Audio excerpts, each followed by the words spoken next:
So, have any luck? Aye, but it's all shards. The roof came down on it. What? No, that can't be. Show me. Suit yourself. No. Oh, no, no, no, no. That's impossible. Apparently it's not. So what about my pay? You'll get it.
Maybe you're just wrong and this goddamn crystal was never in here in the first place. Ever thought of that? It is here. Let's keep looking. All right, all right. We have all the time in the world, don't we?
Ah, there you are. So?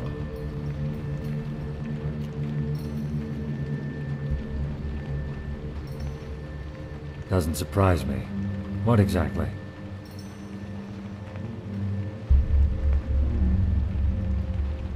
Huh. Interesting. I suppose those were glimpses into nearby reality strands. The crystal enhanced your gaze and let you perceive elements of other eventualities in this one.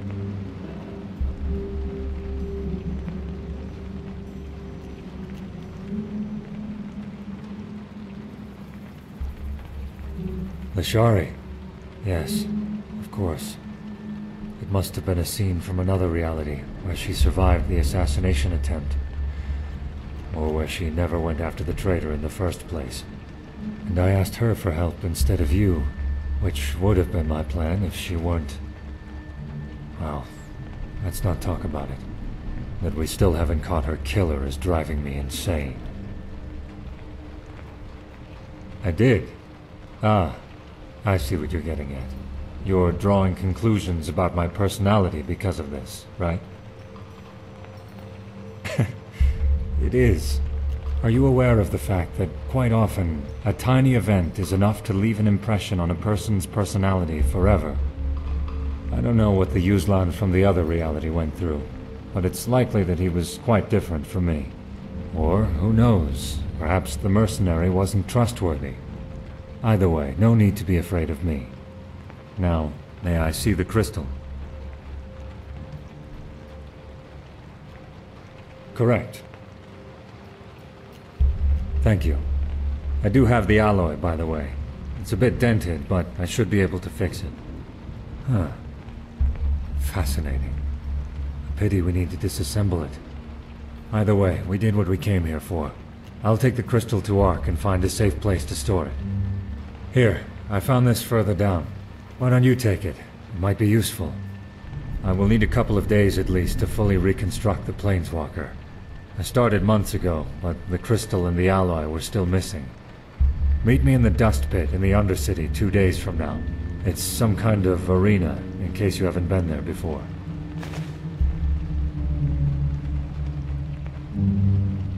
See you then.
not one of the Relata's mercenaries, are you?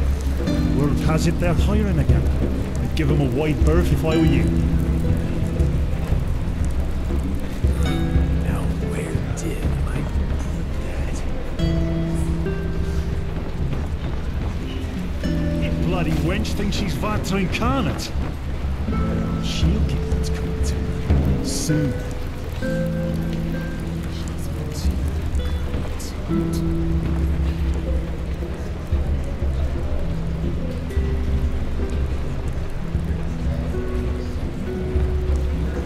Bloody rats, eating the last penny right out your pocket.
Don't you hear it?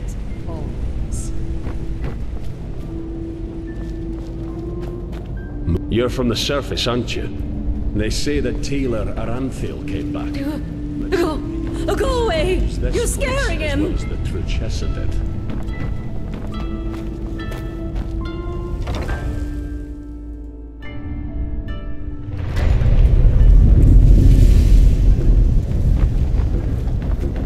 Come to bed. Talk to Raja. What a surprise. Didn't think I'd ever see you again. I don't want to know. If the Relata asks, you don't ask questions. That's the first rule you should hammer into your head down here. In other words, it's fine. The crowd was a bit disappointed, but technically, you won. Though, as I'm sure you understand, I can't pay you this time. How about never? Why? Because no pit fighter, no matter how powdered and glimmer-capped Dusty is, will voluntarily fight a friend of the Relata. If he loses, he dies. If he wins, he dies too. Because the Father's voice will come get him. And now come on, don't give me that look. You earned a shitload of money in a very short time. Maybe you can come back in a couple of moons or so, if the dust has settled. But until then, forget about it. Yes?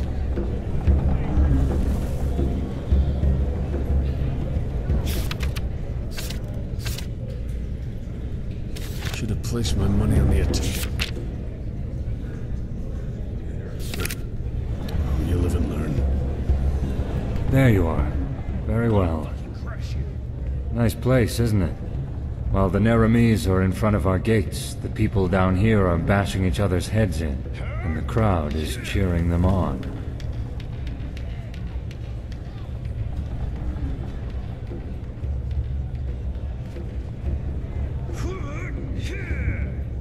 Possibly. Be that as it may, I finished reconstructing the Planeswalker. It was expensive and arduous, but the result turned out better than expected.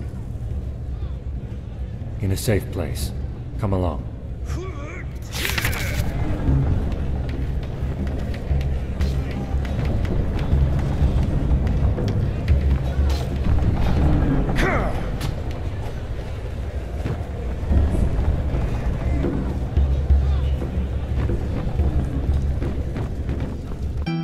Move along.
Please, just leave me be.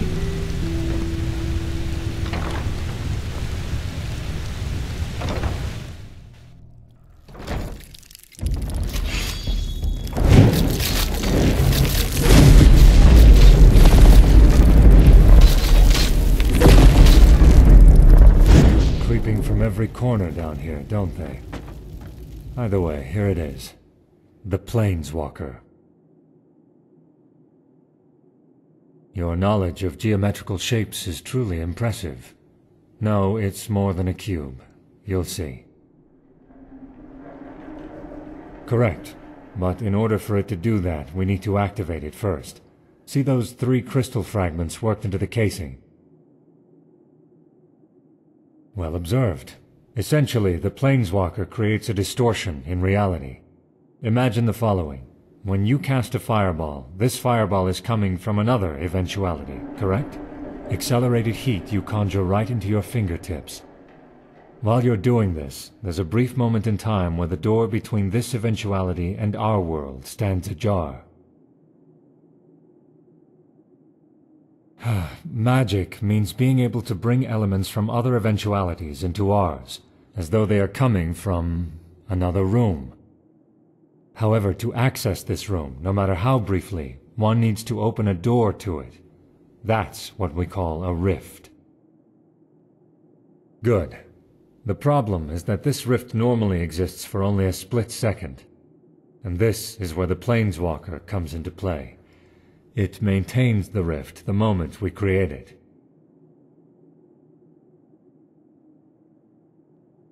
Yes. I will cast the spell, but I will need to borrow from your strength. You'll see why. No more than any advanced spell, but I have ambrosia with me, so fever shouldn't be a problem. In a moment. Once the rift is open, we'll only have a limited amount of time, so 3 things in advance. First of all, according to Dalmaric, planeswalking is extremely dangerous. Well, he thinks that an eventuality recognizes irregularities after a certain amount of time, and corrects them. In other words, massive arcane fever and a brain hemorrhage. So we'll have very little time over there. Secondly, the further an eventuality is located from our strand, the less time we can stay in it. Realities in which Vin doesn't even exist would correct us the moment we step through the rift.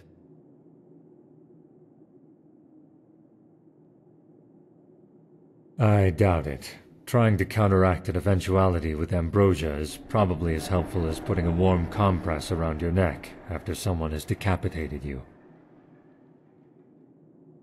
How should I know? One would have to experiment to find that out, and considering what's at stake, I think that's a bad idea. Well, let me put it this way. I'd actually prefer to go through the rift by myself, but knowing you, I doubt you'd stay behind. But, and this is important, once we're there, please don't follow me. Look around, explore the area, do whatever you feel like doing, but let me carry out my task in peace. Please. It involves a person who was once very important to me. Are you satisfied, or do I need to pour out my whole heart to you? Good. Then let's waste no more time, shall we? Here, take this and cast it at my command. Do it from... wait. Yes, from over there.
Let's begin.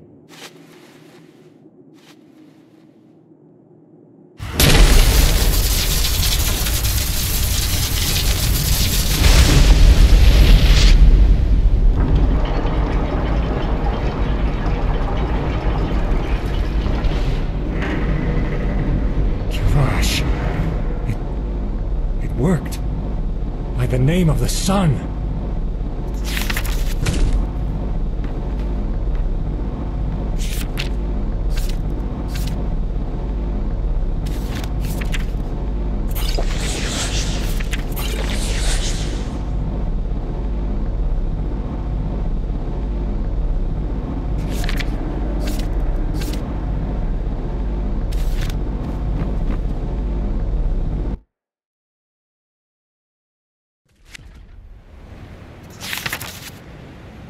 Worked.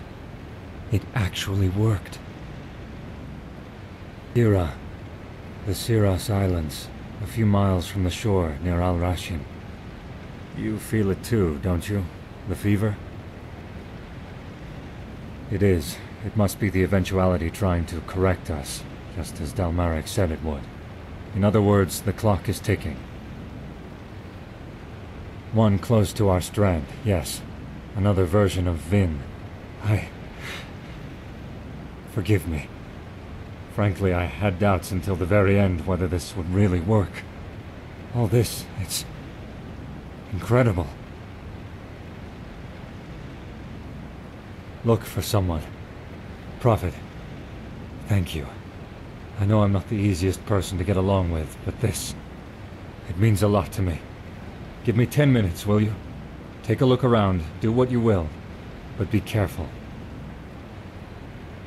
Yes, you will.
I liked it. What do you think, love? It was magnificent. We'll make a great bard out of you yet. Really? Really. And you know what? Because you did so well, I'll tell you a secret. What is it? It's a secret, so I can only tell you and not Mommy. Come over here and I'll tell you. Hey, that's not fair. Nothing in the world is fair, love. So, Princess, what do you say? Okay. Just a little closer. The secret is... the tickle monster is hungry again! You too. Do you want to know another secret? The little princess is way past her bedtime already, and she knows it. Because I have told her before. Alright, I'm going. Look how she's grown. Time really does fly, doesn't it? No argument there. I'll finish the letter, okay? You go upstairs and get some sleep. You've earned it. Okay. Don't be too long, all right? Don't worry, I won't. Hey, I love you. I love you too, Naya.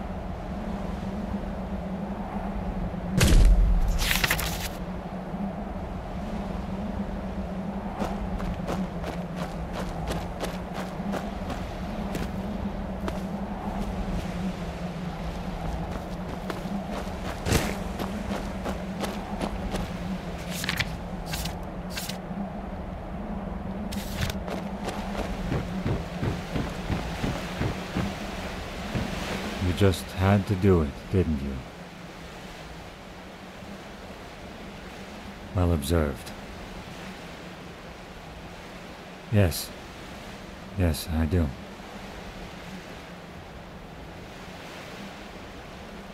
Huh? I'm afraid I've changed my mind. I'm staying.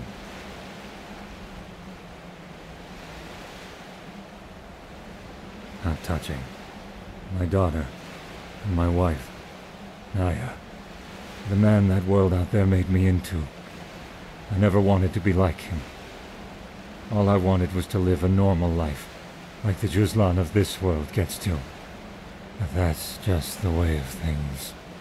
The world doesn't care what you want. It decides. We endure.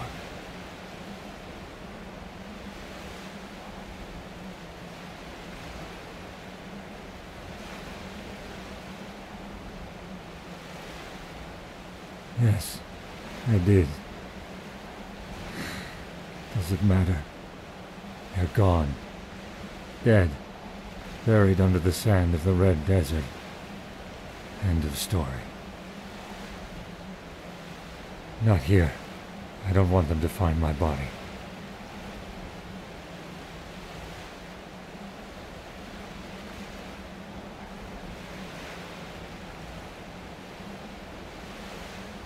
Oh, don't even bother. I have made up my mind.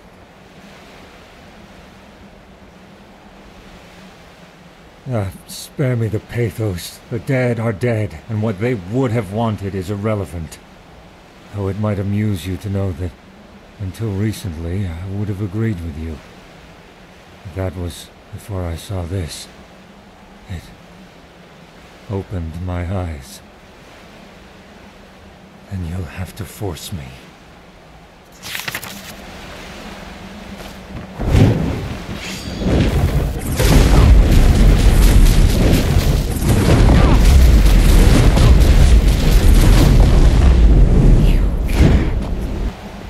Naya, did you hear that?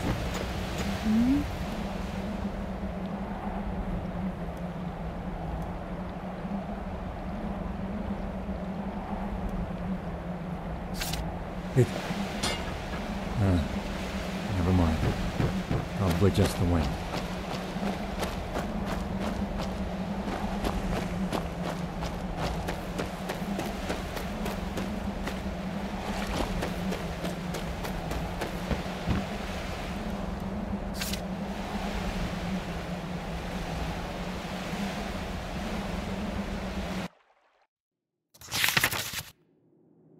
You're all right.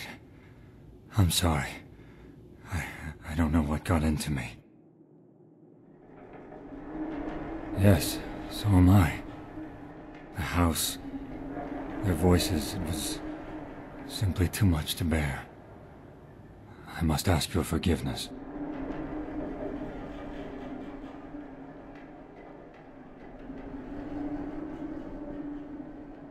Of course I did. I don't know. Maybe I thought it would help me to see them, provide closure. Or maybe it was just the desire to see what might have been, as painful as it was. You've also lost people. Wouldn't you have done the same?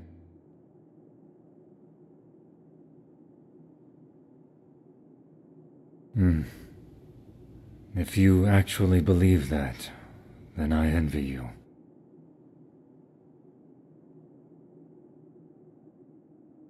I do not want to talk about it. You've learned much about me in these past few hours. Leave me this last bit of privacy as a refuge. Good question. But now that I have done what I set out to do, I will tell the Grand Master and the Archmagister about it. Maybe they can put it to good use. Though, frankly, I doubt it. The ether crystal has lost its power, and it'll be next to impossible to find a new one in the little time we have left at our disposal. And even if Heranthiel can get his hands on another one, the correction happens far too fast for us to gain worthwhile information about the cycle from other realities. But I'll leave the choice to him.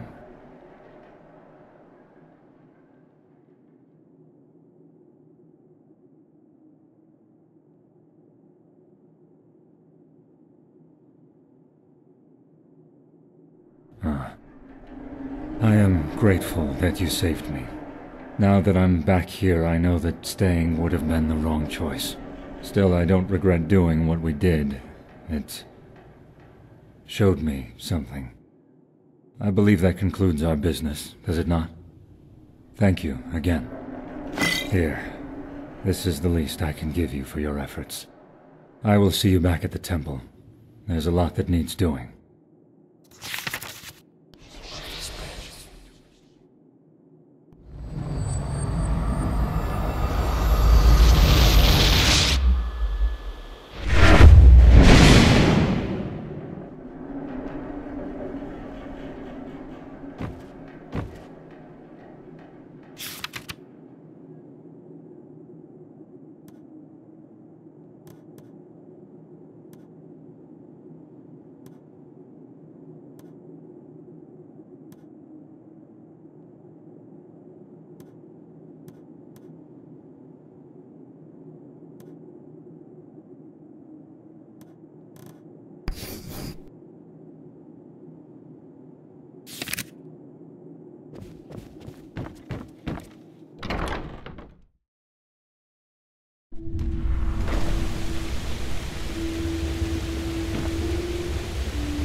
Eating the last penny right out your pocket.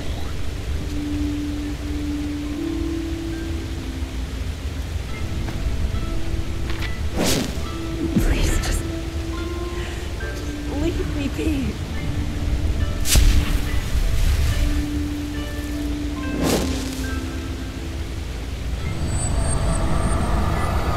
Bloody wench, Move along.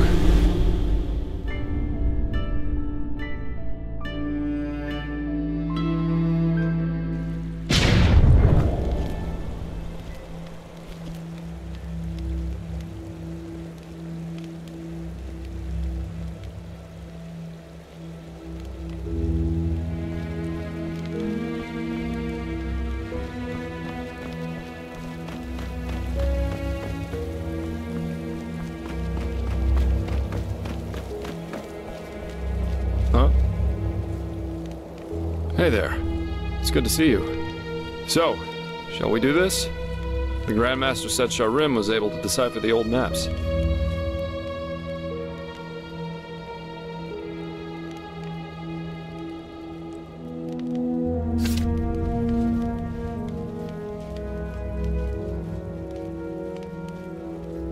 Good. I don't mind too much, actually. I've got a bad feeling about this.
Esme? Then you know her. Great, then you're the one she wanted me to find. She wouldn't give me a full name, but she asked me to give the man fitting her description this. Now, if you'll excuse me, I need to push on.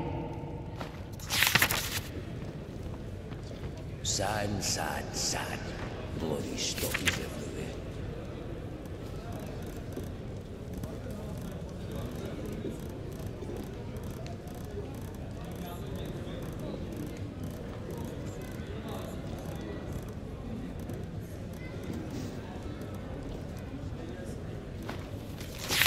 Meet me at the old lighthouse near Duneville. Esme.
I was wondering if you'd come.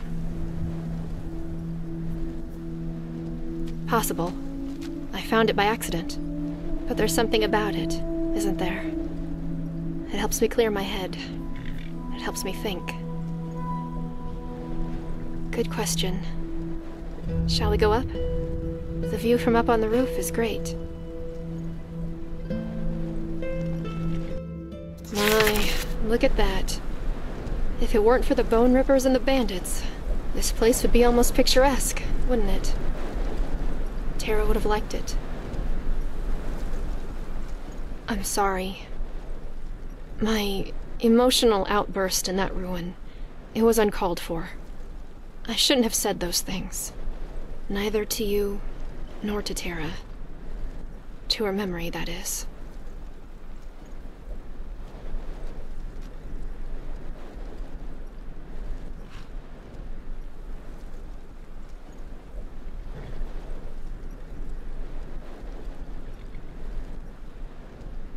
Thanks. You know, Tara once tried to explain to me what it's like to live with that black fog. We had just spent a wonderful evening together, and we were sitting on a beach, not unlike this one. We kissed and cuddled, and then all of a sudden, she started crying. I tried to comfort her, but it was pointless. She just cried and cried, for almost an hour. At one point she told me that she was sorry.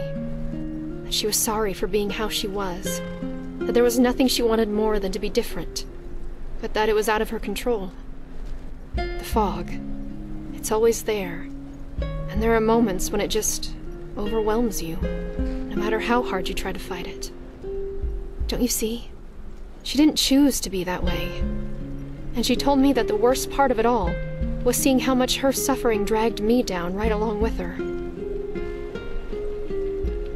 Yes. I don't even understand what it is that you love about me. All I do is drag you down. Strange, isn't it? Now that I'm telling you all this, I understand her. But back then, I just didn't. I couldn't.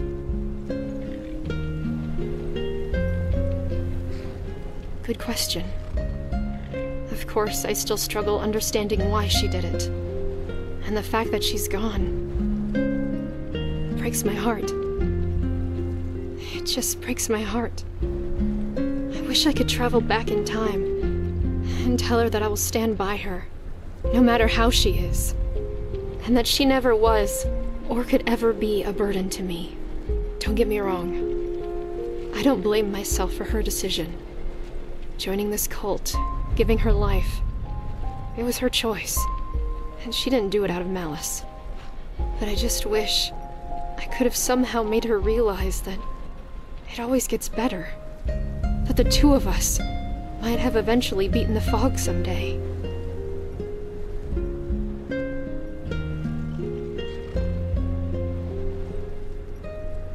I know. But maybe we can somehow make it easier for them. Of course, there are still so many questions. Most of all, who that veiled woman really is, and what she needed those people for. But I'm guessing we won't get an answer to that. Who knows? Maybe what she said was right, and Tara's sacrifice really wasn't for nothing. We'll never know. Well, I'll see. I guess I'll travel back to Kyle, to my clan. If I find a ship that's still willing to cross the Red Sea, that is. Ah, and here. I promised to give you this, didn't I? An amulet, yeah. It's an old heirloom, and you should have it. And no, don't say anything. You risked your life for me, without the prospect of loot or treasure. I'll never forget that. Never. Thank you. How about you, though? What are your plans?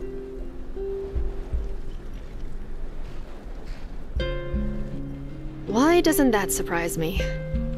Well then, I'll stay here for a little longer. The sea, the moon, the night sky. I know it sounds dramatic, but they help to ease my mind.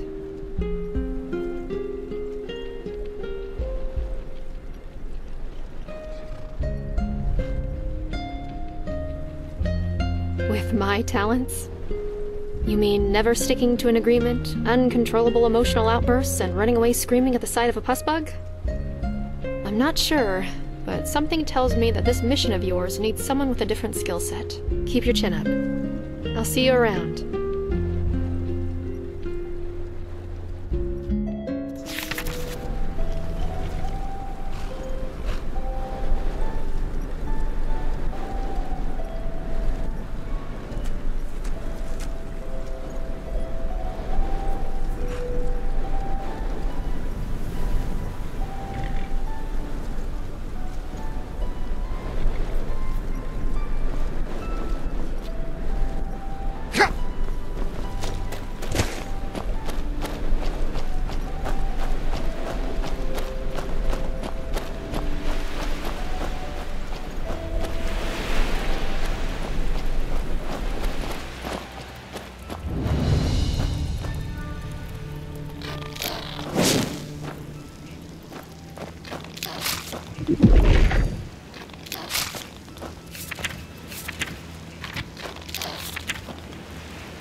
fucking piece of shit!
Prophet's ass. Someone's out there.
Not now! You'll disturb the flow of my energy! Not now! You'll disturb the flow of my energy!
They just sit on their asses and hope things settle.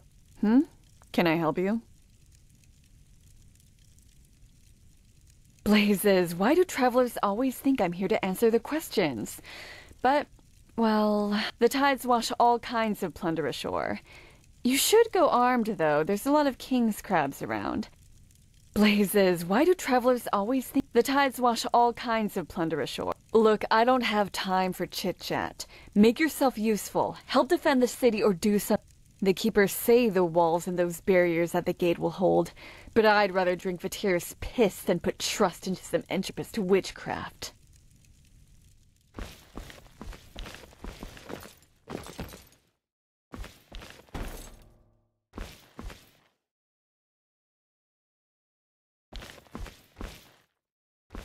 Yeah, it's not as if I didn't tell them that already.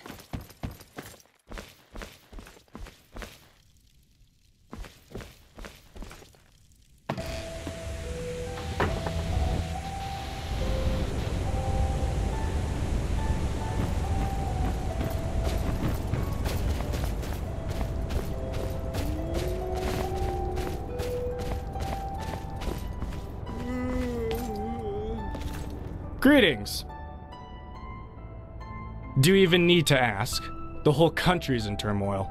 War. After all these millennia. It's madness. Pure madness. You should stay away from the shore. That's where they'll land first.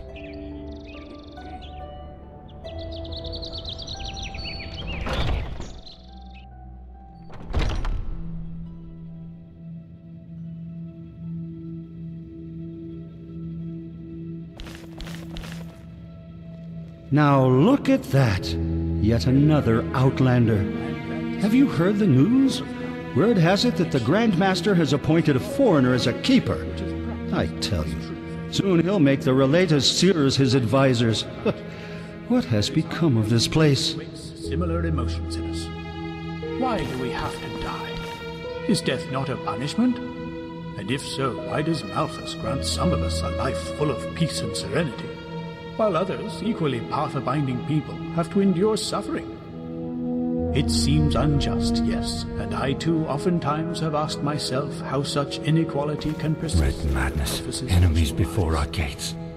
How can they all ask us to keep on living as if nothing has happened? For it is not the lack of answers, but the question itself that is the problem. Let me recite to you a passage from the letters of Father Weidenthal. And so the grieving widow said after her companion's death to Malthus, "O Lightborn, why must I suffer such woe? Why must I until the end of my path live in grief, while the baker's woman can live happily with her wife?" And then a figure made of pure light appeared, so divine and sublime that the widow fell onto her knees, for she realized it was but Malthus himself. "Do not grieve for the loss of your man, O lost soul," he said. "He was a path-abiding, noble being, and I myself have judged his deeds in his last journey.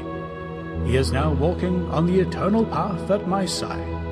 But despite the musical voice of the light figure, the widow could not find peace, for she remembered all the joy, all the beautiful moments she and her man had been granted together. "O Lightborn, I understand that my husband is now at peace, but I shall never see him again. So why do you punish me with such suffering? Have I not, too, always lived a path-abiding life of worship and faith?" Then something incredible happened. The light figure knelt right before the woman, and full of fatherly love caressed her grey hair. For a brief moment the widow felt all the divine love in her heart. Yes, she felt as if she had realized a greater truth, like a man who, for all his life, saw the world through a tainted window, and just now realized he only had to open the door to walk outside. "Your question speaks of great providence," said the Lightborn, full of compassion and dignity. "But tell me, what would make your life worth living were there to be no death? Is it not death itself that gives you the wish to cherish each day? Would you not, should eternal life be granted to you, spend every day in pondering, full of grey thoughts and dullness, for you would know that in 1,000 years you shall still be in this very same place?" The light figure rose. "Only mortality grants a soul the courage to walk the holy path. and like a wound lets a warrior emerge from battle even stronger, your grief shall help you come forth as a wiser woman. And tenderly it added, this realization was also, O child, why I chose to not limit death in its doing, even for my faithful followers, because only a life with an end is a life worthy of living. The woman broke into tears as she realized the wisdom within Malthus's words. Uttering words of gratitude, she lowered her head onto the floor, for the words of the Lightborn had helped her not to see her grief as punishment, but as a trial. And when she looked up again, the Lightborn was gone. Ponder on those words, if sadness troubles your thoughts. Only a life with death is worth living, even if its arbitrariness may seem unjust to you. I wish you all a pleasant night. Walk blessed.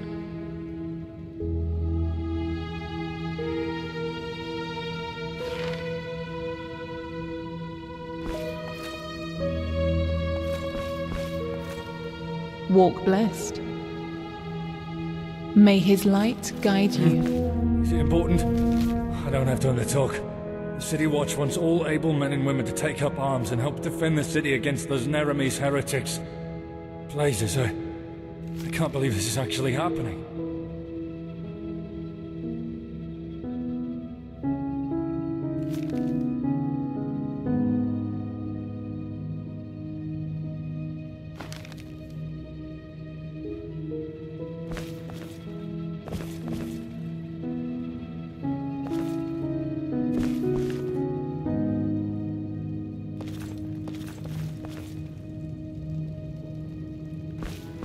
Walk blessed, my child. How may I help you?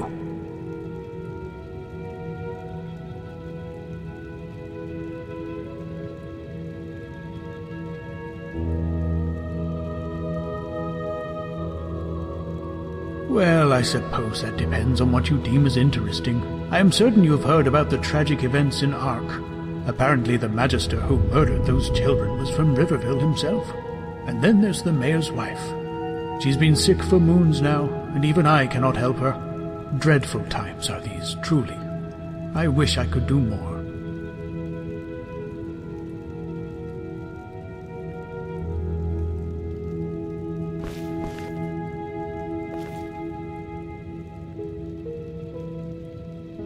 Walk blessed, my child. How may I help you? Red madness. Enemies before our gates. How can the Order ask us to keep on living as if nothing has happened?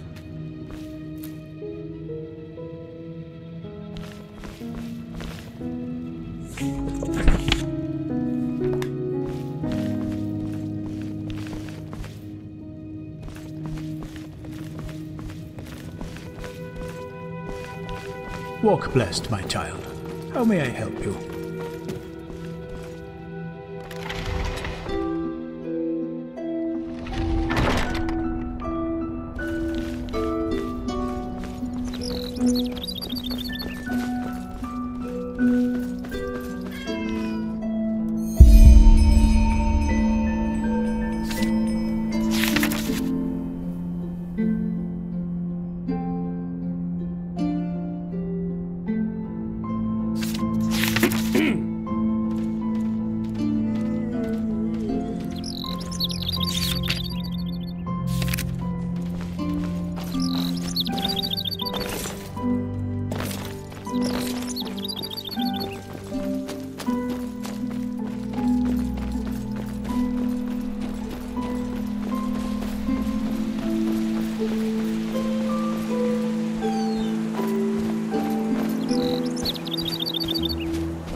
Bad. Get him!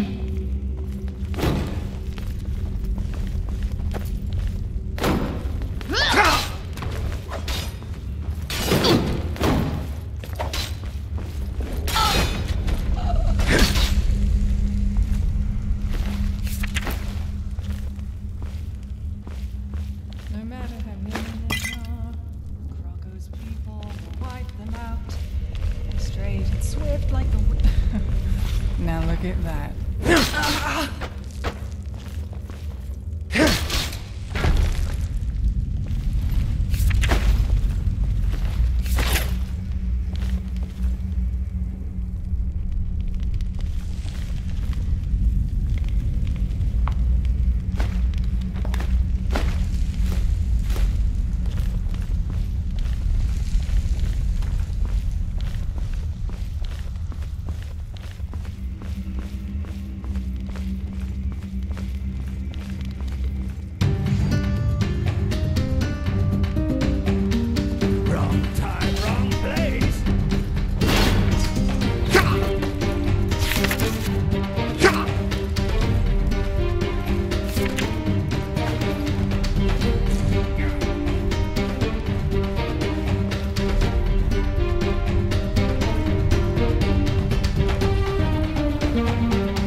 From around here, are you? I know that accent.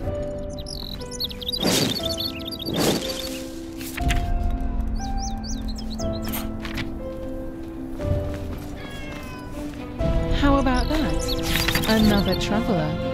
I thought I was the one still.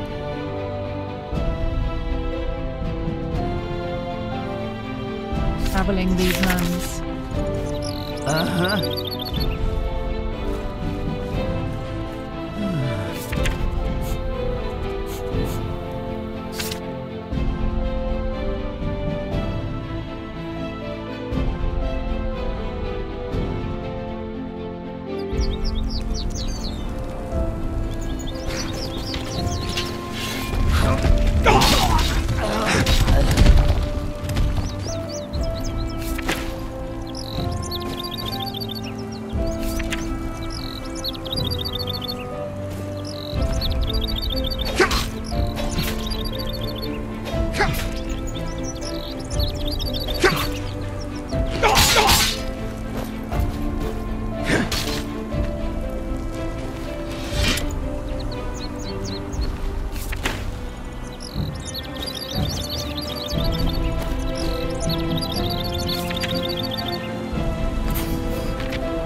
Oh, you're not from around here, are you?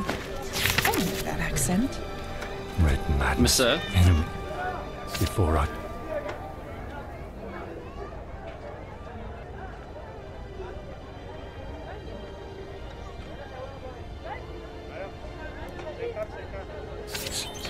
How can the Order ask us to keep on living as if nothing has happened?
Yeah? What do you want?